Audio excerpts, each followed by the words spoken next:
That one was the first ball you've thrown all day that had like the sound, that zzz.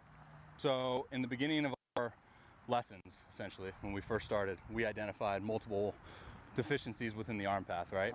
And I think, like I've mentioned numerous times, is like those deficiencies, once we like figure out how to best go about solving them, and we say we get to that point, because I think you did get to a point where you're like, oh, it's coming out good, like my arm path is fluid, like no hiccups.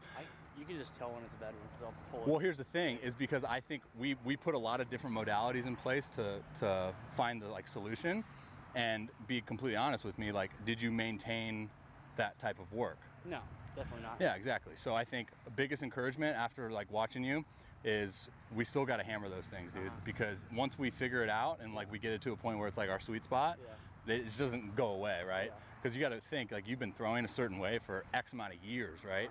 And then we solve the problem, and then you throw that way for, say, like what, a week, 2, 3, 4. It's like, think about it in that term, right? So like I said, I encourage you to stick with those. I know they're time consuming and they're probably monotonous, but those are the things that we've seen for you to get you to the point where you want to be, honestly. Ball coming out good and everything. I want you to switch between putting the 3-pound counterbalance in your glove and then go 3-pound counterbalance glove connection ball, and then go just connection ball.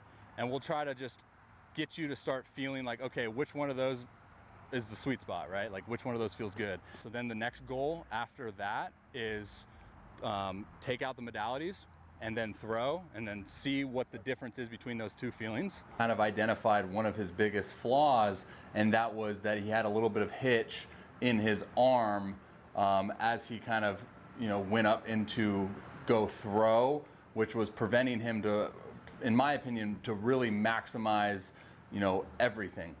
With that hitch, what we saw was that it was causing him to be drastically late, which you can tell by just the way that the ball comes in as I'm catching him, because a lot of the times when he throws the ball, it's spinning like a cutter or a slider, and it has more, has more like lateral movement instead of that ride. And for him, being a guy that has velocity goals in mind, is we want to make sure that ball's spinning true when at release. So I identified it as a really good indicator of, are we on time? Is that ball doing what we want to do? Now, I'm not saying that that cutter spin on a four-seamer is bad, but with Ty, his biggest goal should be to make sure that that ball's spinning true, so we know that when he releases that thing, we're on time. So if you would have seen, I'll link a blog into this post, but we did a blog on the utilization of a couple different modalities to give us really good feedback and good windows of opportunity to see what we wanted to see, which was true spin, which was the ball hopping, popping out of the hand really good, and me just catching them, not saying that it's coming in any harder, but it's coming in more true, and it's got late life. That's usually a pretty good indicator to see if we're on time and we're releasing in that puppy pretty nicely. So you saw that the modalities that I like to use with Ty was a connection ball and a counterbalance.